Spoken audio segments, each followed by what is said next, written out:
watching comedians this morning. Don't know why. Okay, well, I got the summer socks mostly. I'm up to getting ready to begin my gusset, but I'm going to show you how I determine that I'm ready to begin my gusset. Okay, so I counted up. I'm doing 24 stitches across. Okay, so that means that the number of rows to come to the widest part of my gusset is going to be 24 rows. I'm sorry, 24 stitches is going to be 24 rows of increases for my gusset to be at its widest point. That's how many rows it will take to make my gusset its widest. Half of A, which is 24 stitches, half of that is 12, so another 12 rows will be needed for my short rows, okay? I know we went over that again before, but oh well. I may end up cutting it out. I never know what I'm going to end up with. So anyway, I wear a size 7.5, and the sizes for socks, there's a million charts online, but anyway, a smidge over 9. I would rather a sock be just a little bit, a hand knit sock, okay, be just a little bit too small. Then I cannot stand a sock that's too big, no matter what it is. A bought sock or a manufactured sock or a knit sock. Okay, so right now I'm at, looks like a smidge over 3.5. Okay, so it's going to take 3.5 inches to make my gusset. All right, so the total that I want is just over 9. Well, look at that.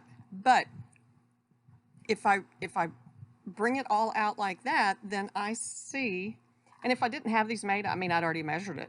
But if I didn't have these made, you know, then let's say I were knitting a sock that was 11 inches, okay?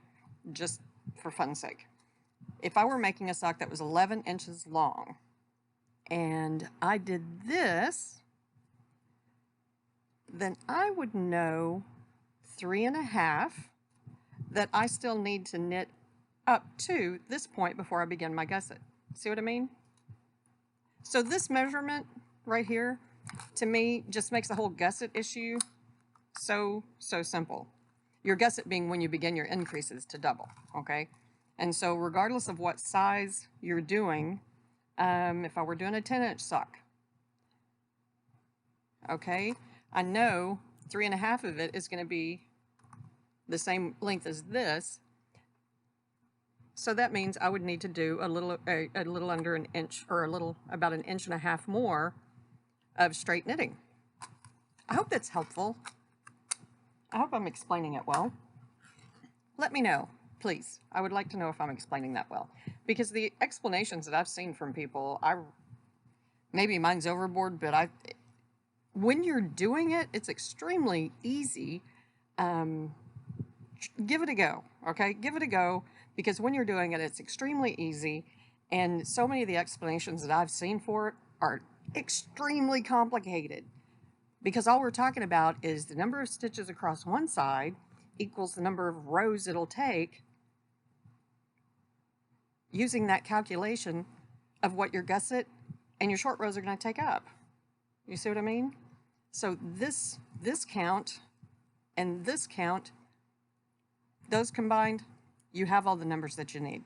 So anyway, hope that helps. Personally, I like numbers. I mean, no, I'm not a mathematician, you know, or anything, but I find comfort in numbers just to double check things.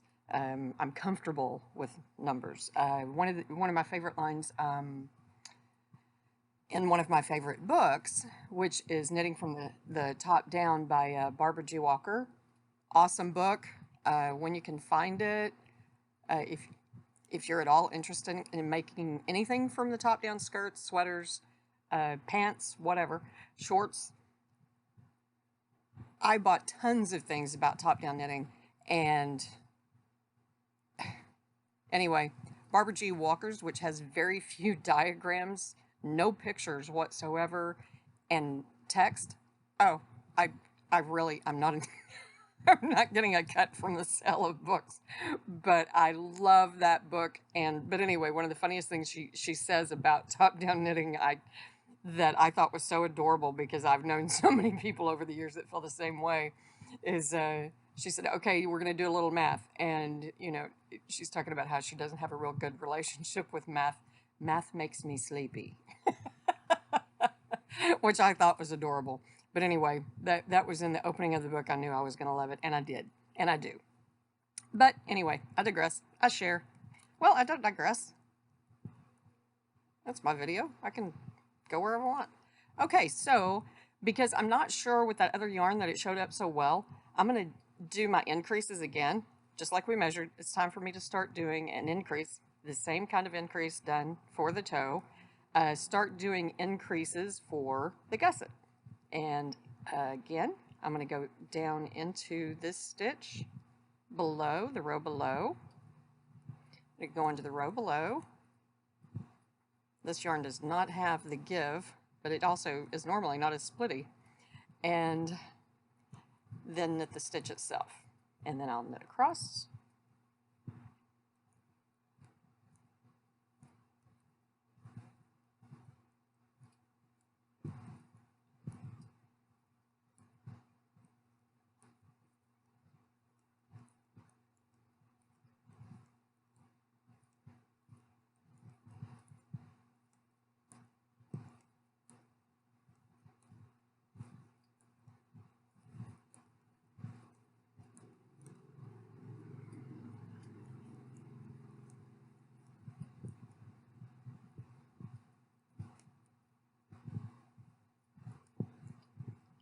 Next to the last stitch. Well, I was just going right along, wasn't I?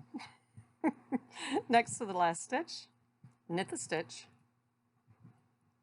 go pull up the bar from the stitch below, from the row below, and then knit the last stitch.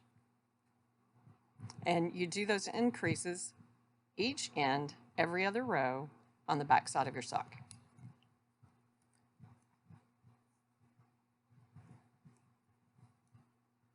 And again, knit the first stitch, go into the stitch below,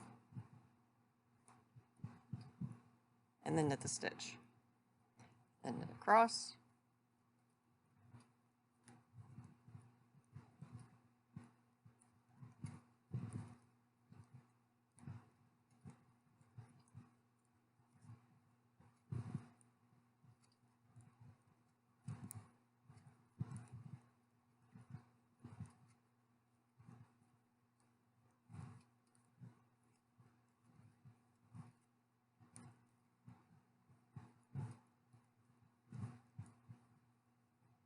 Next to the last stitch, knit the stitch, pull up the stitch from below and into the center of that, and then knit the last stitch. Now I am doing a fun little, isn't this cute? Doing this fun, simple little one panel of this little lace pattern, because this is supposed to be a summer sock. Now that it's September, I'm finally making a summer sock. And then slide the needle in. Okay. I did not pull my yarn around. Wasn't paying attention.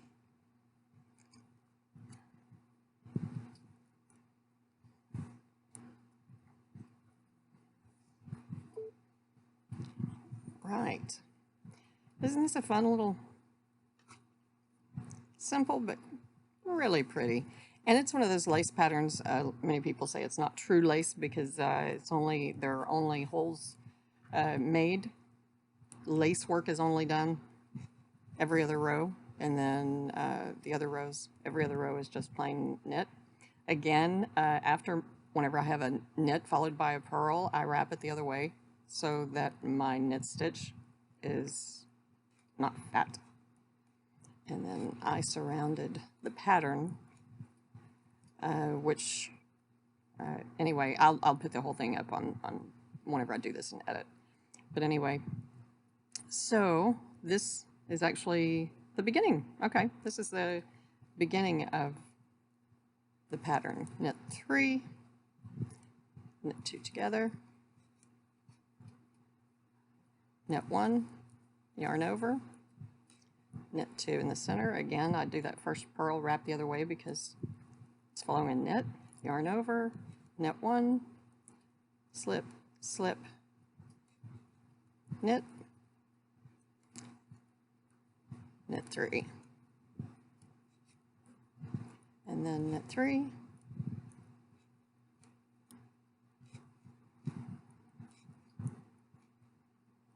and knit the last 2. Yeah, it's a fun little pattern. Right. Well, I have done my increases and I now have 48 stitches across the widest part of my gusset. Now about to begin my favorite part. Other than perhaps the cast on with new yarn, the magic of making the heel flap, the short rows, and just making the heel of a sock. That's magical. Okay, so it's at its widest point now. Go ahead and we'll do a quick measurement. I'm going for 9 inches to a smidge over for a 7.5 inch foot. All right, so looks like I'm just under 8 inches. And what I have left to go here to here, the 12 rows, which is half of 24 stitches, meaning 12 rows will be needed to make my short rows. It's going to happen over the span of 12 rows. The difference of that is, looks like just over an inch. So if I add that up to the top, alrighty, going to be right at 9 inches by the time I'm finished. Love that kind of magic. I'll move you over here just a little bit. And I've been rearranging again this morning. I think half my fun in doing all of this is the rearranging all of my equipment. Okay. And so, okay. Actually, I had filmed this doing the other socks, and then my audio and video. Anyway, it was a total waste, this one section, and so now I'm back up to here. So if I'm repeating myself, all apologies. Okay, that whenever I had mentioned whenever I showed the diagram, yes, that I leave an additional 2 stitches in the center. For my heel flap, I add 2 stitches to the heel flap, okay? And whenever I say I add 2 stitches to the heel flap, what I mean is I still do my 2 times A being 48 stitches wide, okay? But instead of separating out 24 stitches in the center for the heel flap, I actually use 26 stitches for the heel flap. So rather than having the 12 stitches on each side, which would make up the additional 24 stitches, I'll only have 11 stitches each side outside of the short rows, okay? Because the short rows are worked on what is going to become the heel flap. And in the case of how I do my socks, that my short rows are going to be worked over 26 stitches because of the ease of putting the sock on. Okay, make your own, see what happens. Try using A for your heel flap, okay, because the actual work of it will still be the same, okay, whether you use 24 or 26. Because it's going to work out. We're going to do a slipped stitch heel. That's my favorite. And get my yarns all situated. The way it's done is going to do all of the heel flap and working the gusset back in and coming back to the ankle on one sock. And let this one hang. And after that one's completed, then we'll return and we'll then move on to this sock and do it and then go back to working both socks at the same time. All right, So, yeah, I have a marker. Okay, so I'm going to have 11 stitches on the outside of the short rose section and the heel flap section. 3, 4, 5, 6, 7, 8, 9, 10, 11. Now I'm going to put a marker there.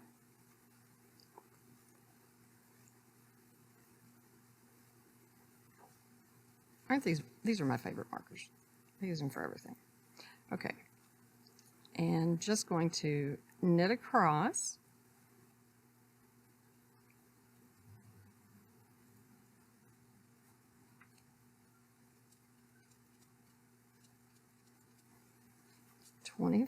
Now number 26 should be the one, this is number 26, that should be the one that we wrap.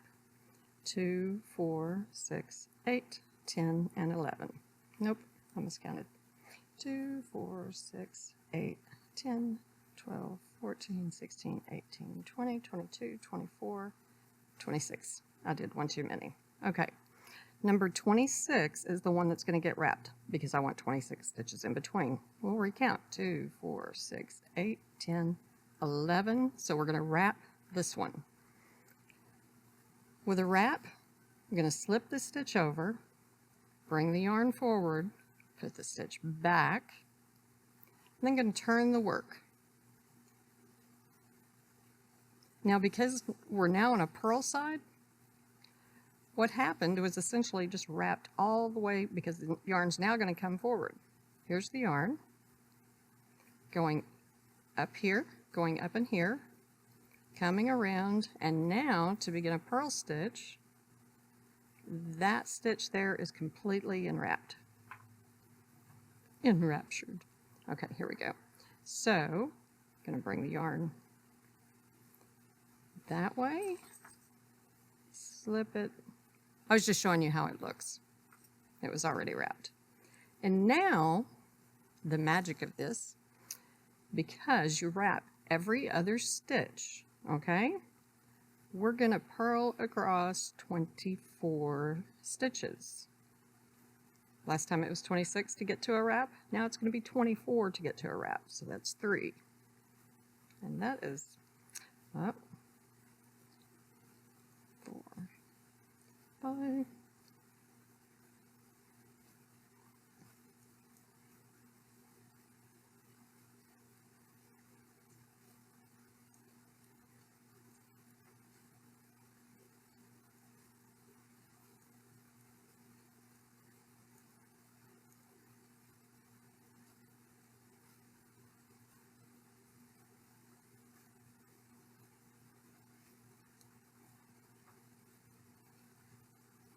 22, 23, 24. So this stitch here is going to be wrapped. Bring the yarn, well, it was already in the front. Slide the stitch over, slide the stitch back, and then I'm going to take this out of the way. We'll double count. We'll double check our count over here. I'm going to take that out of the way because it'll just bug me. Okay, 2, 4, 6, 8, 10, 11. And then there's a wrapped stitch. Now, how that makes sense, okay, remember we have 11 over here, 2, 4, 6, 8, 10, 11. And because of that space, you know that this wrap is holding this stitch against this stitch. And the same is going to happen here whenever I work this stitch over. Because the beginning and last stitches are the ones that were wrapped, there were 24 unwrapped stitches in between. Whenever I counted across, there would be 24 and then a wrap. Now, there will be 22 and then a wrap.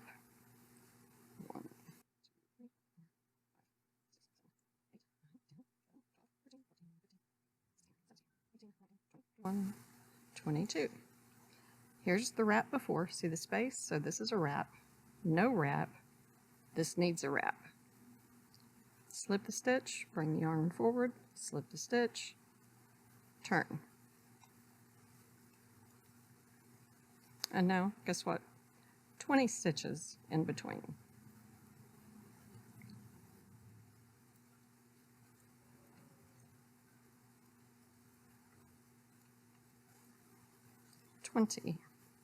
There's a space, so this is wrapped, no wrap. We need to wrap this one.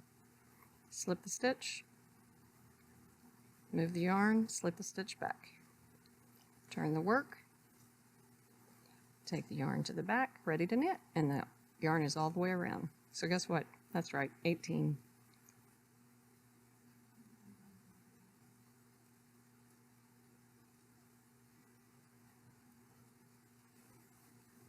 See how the spaces show up? This needs a wrap. Turn the work.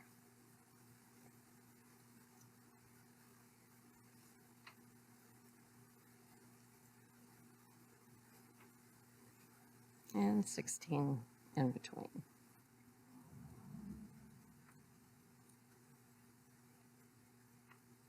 And space. This is wrapped, no wrap, wrap this one.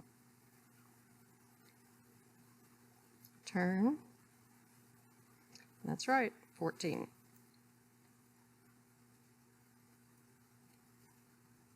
Need to wrap this one. Turn. And 12.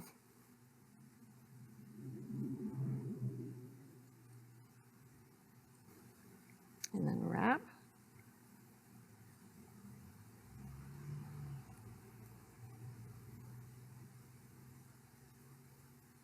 And 10.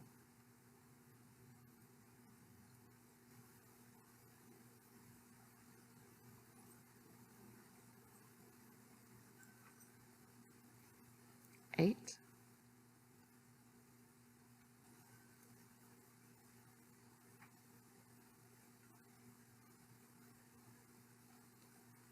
6.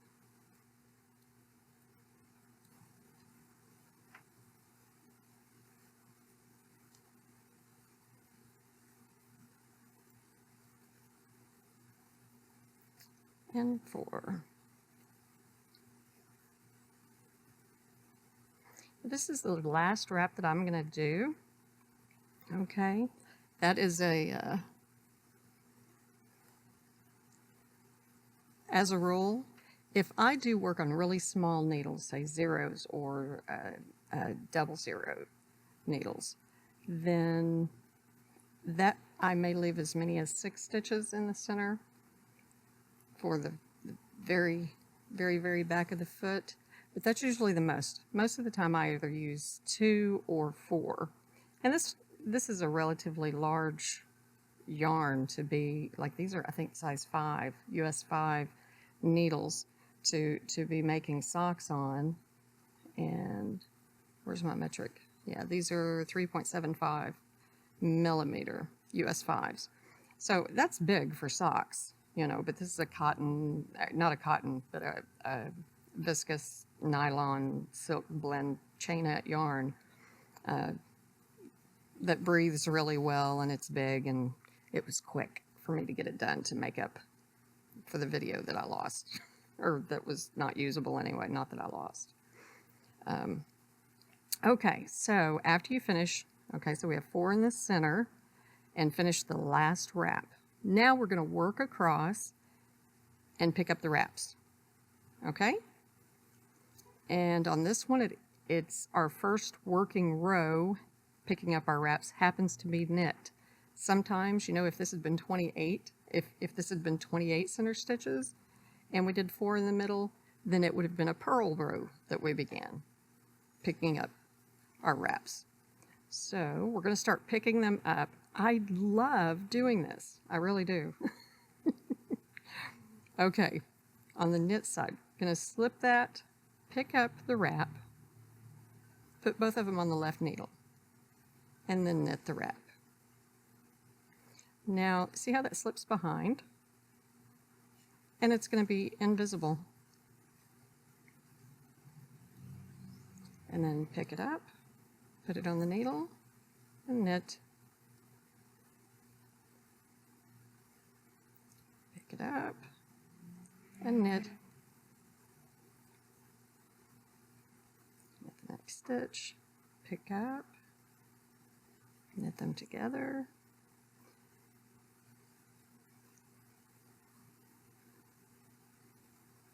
And knit them together. And this is our last one. Okay, these 11 stitches that were left over, these are the ones that are going to be worked in to do this. Okay, this heel flap is going to start coming up this way, and this is going to start going in that way. So this is the first time. We also need to pick up a wrap this time.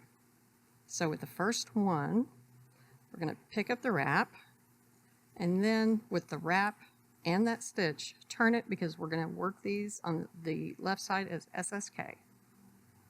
And then knit all 3 through the back for SSK. Let's see? And the wrap goes around back and you don't see it. Turn. And we're making the heel flap now. Slip. This will be true on all the purl rows. Slip that first stitch, purl across. Well, picking up wraps is not going to be true of all the purl rows because we're going to pick up our purl wraps. I do love picking up wraps, I really do. Just the whole heel is just, it's just fun. Oh, let me show you. See, there's our, I didn't count or anything because I knew we would be getting to. See, you can really tell where those wraps are because they grab the yarn, the stitch that's beside them. So that means where this gap is, this is a wrapped stitch. Whenever I purl this one, you'll be able to see the wrapping part. See how the yarn's coming around?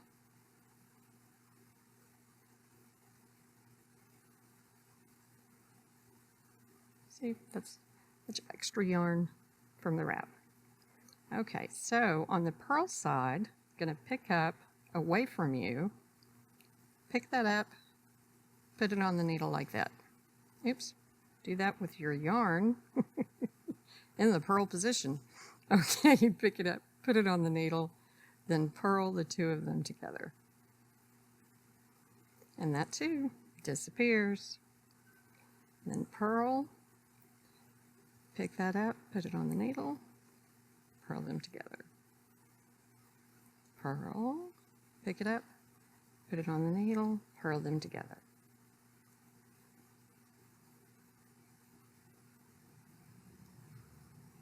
And so see, everything that's happening with the wraps is on the back side. It's on the inside of the sock. See, here's the wrap, but you can't see it from the outside. And let's see our knit ones. Can we still see them? We can see them somewhat. Like here, let's see, right here is a wrap. And there's a wrap. See how it's kind of going at an angle like that? Okay, and purl. Pick it up, put it on the needle, and purl. And then this is our last one. This is our last gap. 2, 4, 6, 8, 10, and 11. And once again, we're going to join our heel flap with the side of the gusset. So I'm going to purl this one, pick up the wrap, and then purl the wrap, this stitch, and this stitch. Going to purl all 3 of those together, just like SSK on the other end. Okay, so we joined it and took care of that wrap. Turn. Now, isn't that neat? Look at that. That is just so neat. And there's that little extra inch. Because if we measured this, the difference between the top of the row here and this here, it's just about an inch. That's how many extra short rows that we put in there. Okay, so I said that I like a slipped stitch heel flap. So all of the knit rows, slip one, knit one, and slip one, knit one all the way to the last stitch.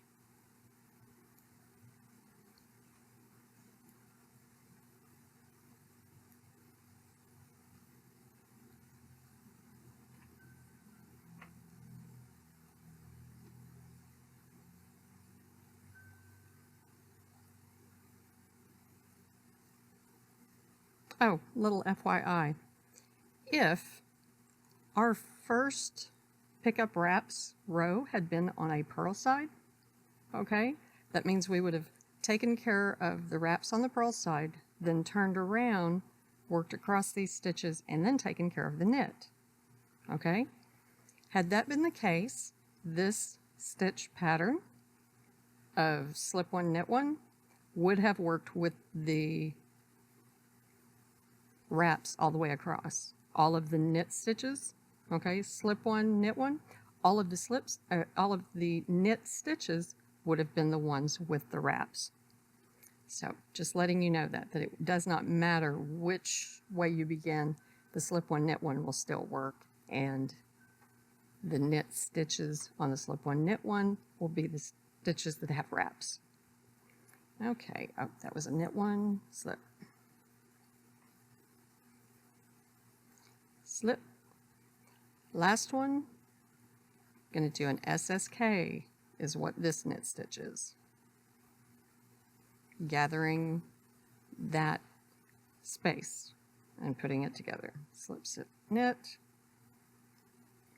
Okay, see how we're working, and this is going to be up the side like that. Up the side like that. And turn. And then slip one and purl to the last stitch, and guess what? Purl two together.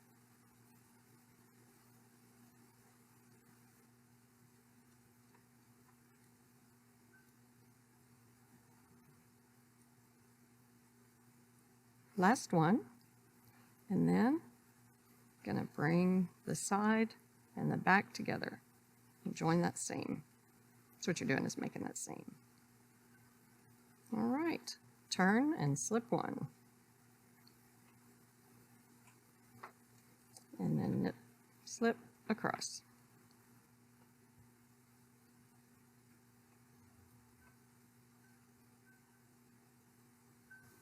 Slip and SSK for that big gap. And let's see how it's looking. See how the side's beginning to build up? The heel flap is coming up the back of the foot. See, it's just magical. It's magical, tell you, magical. And then turn and purl across. And then I will meet you back whenever I'm down to just one side stitch to be worked in, because then I'm going to show you what I do to prevent having the dreaded side heel hole. I'll see you in a few. I'm going to do SSK, but that's not all. I'm also going to grab this little bar in between the two stitches on that front needle, and I'm going to make sure it goes to the inside so there won't be a hole. It looks like there is. There won't be. And turn.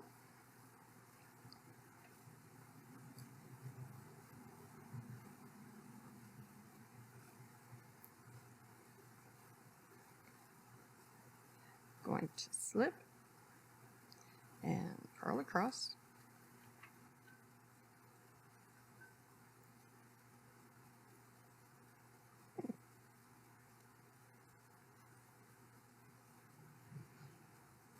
And last two stitches.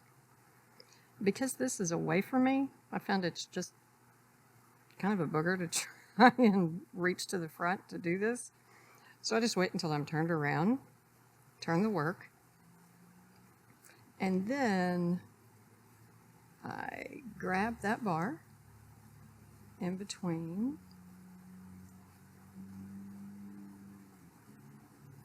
the two front stitches on the front hook, front needle. I just grab that, and because I'm going to slip this first stitch, I just leave it on there, and I will work it in on the next round.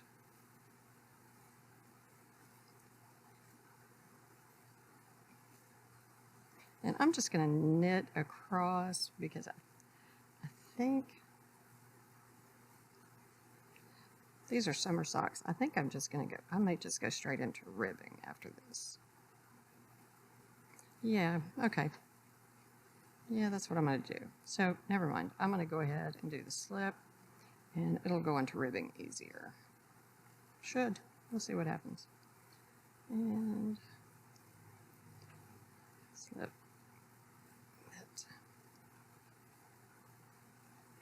If I do a knit row, it may puff out, because it would be a lot wider and stockinette than the slipped stitch.